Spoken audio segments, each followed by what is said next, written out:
Moving house is, it's often said, the third most stressful thing you can go through, just ahead of serious illness. I'm pretty sure, therefore, it follows that the people who move your stuff from one house to another need to take their job at least as seriously as doctors if they're not going to cause unnecessary pain. In short, they need a lot of heart and they need to look the part. Polo shirts, the uniform of hard-working Britain. Undemanding branding with built-in understanding. And the understanding is that by wearing it, I am part of an organisation. A company with a reputation that's worth something.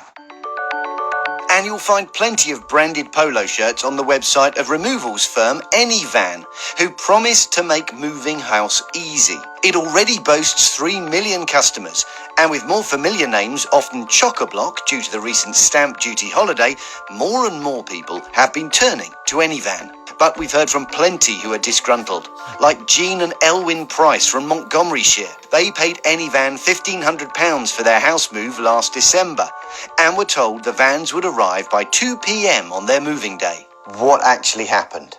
We got a phone call from the driver saying that he was running late, so we waited. And waited.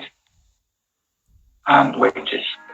The van finally arrived at 7 p.m, nearly 5 hours late, and things got worse. It was pouring with rain, and they were taking the furniture out uncovered, so it was getting soaked. I was at my wit's end. We slept on a damp mattress that night. It was horrendous.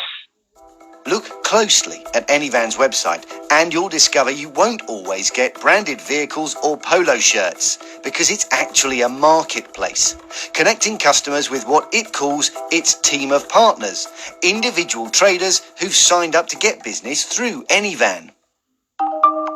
As Derek Backhouse discovered when he paid Anyvan more than £3,000 for his 250-mile move from Northumberland to Norfolk in March. The firm promised him 3 large vans to complete the move in a single day. Come the day of moving, what happens? We had one van turn up, a guy in his own van, branded in his own name. From then on, I realised it wasn't going to be quite as good as I was promised. Although a second, smaller van arrived later, Derek soon had a major problem on his hands. I could tell that there was no room left in the van, and I had a half-empty house. Derek was unable to get hold of anyone at Anyvan to help.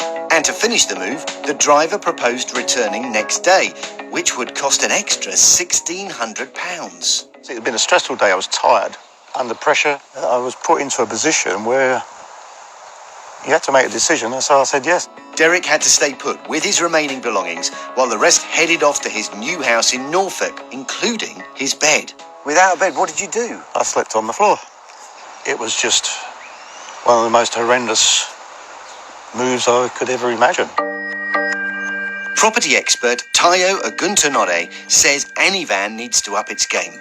Anyvan needs to be responsible for making sure that their partners deliver the service that's been asked. What should they be doing to make sure no customers are disappointed? Anyvan needs to find a way of being accessible. Customers do need to be able to speak to someone in case of an emergency.